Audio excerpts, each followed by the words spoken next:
Hoje eu vou contar o caso da Ilênia Carrisi, a menina que desapareceu enquanto viajava pelo mundo para poder conseguir inspiração para escrever o livro dela. Claro, debaixo da minha coberta. A Ilênia Maria Sole Carrisi, essa daqui do meio, era filha dos cantores e atores italianos muito famosos, inclusive Albano Carrisi e Romina Power. Ela era a filha mais velha do casal e já cresceu na mídia. Ela aparecia na televisão, atuava, inclusive desde criança. Mas conforme ela foi crescendo, ela decidiu que ela não queria mais essa vida. Mas ela amava escrever e o sonho dela era ser uma romancista, né? Escrever livros de romance. A Ilênia e sua família moravam na Itália. Mas aos 22 anos ela decidiu ir pra Inglaterra para estudar literatura. No final do ano ela era literalmente a aluna que tinha notas maiores. Ela era realmente muito boa e ela amava muito o que ela fazia, era muito esforçada e vocês vão ver o quanto ela era esforçada. Ela foi pra Inglaterra para estudar literatura em 1992 e em 1993 ela vai tirar férias, nas férias lá ali do meio do ano com a família dela. Então eles vão tirar férias lá em Nova Orleans, nos Estados Unidos. E a Ilênia se apaixonou pela cidade demais. Tanto que ela encontrou uma grande inspiração para poder escrever o livro dela nessa cidade. A história principal ia ser sobre um músico que viajava pelo mundo com a sua música e que tinha um sonho e tudo mais. Então durante a viagem ela saía pela cidade de vez em quando com um caderninho que ela carregava e começava a anotar, fazer anotações, conversar com as pessoas para ter ideias. E uma dessas ela acaba conhecendo um homem.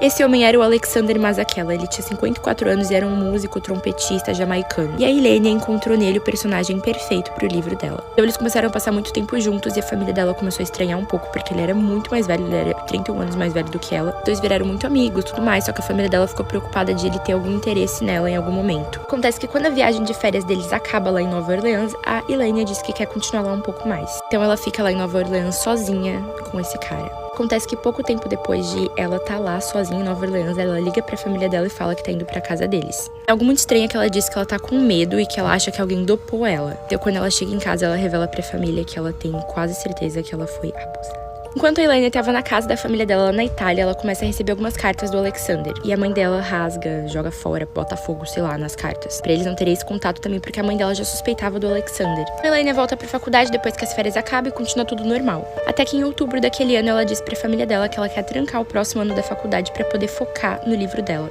E ela diz que ela quer passar esse ano inteiro viajando pelo mundo pra poder ter inspiração pra terminar o livro dela. E a família dela acha super legal a ideia também, porque o irmão dela já fazia algo parecido, ele também viajava muito. Então, durante a viagem, o irmão da Ilênia decide ir visitar ela. Tecnicamente, era pra ela estar em Belize, que é um país do Caribe, um lugar que é a aldeia de Hopkins. Era 27 de dezembro de 1993. Acontece que quando o irmão dela chega nessa aldeia e começa a perguntar pras pessoas onde está a Ilênia, ninguém sabe onde ela tá. Até que um dos moradores que conhecia ela disse que no dia anterior ao irmão dela chegar lá, tipo, isso, eu achei isso muito coincidência, ela tinha embarcado em um ônibus e saído de lá. Sim.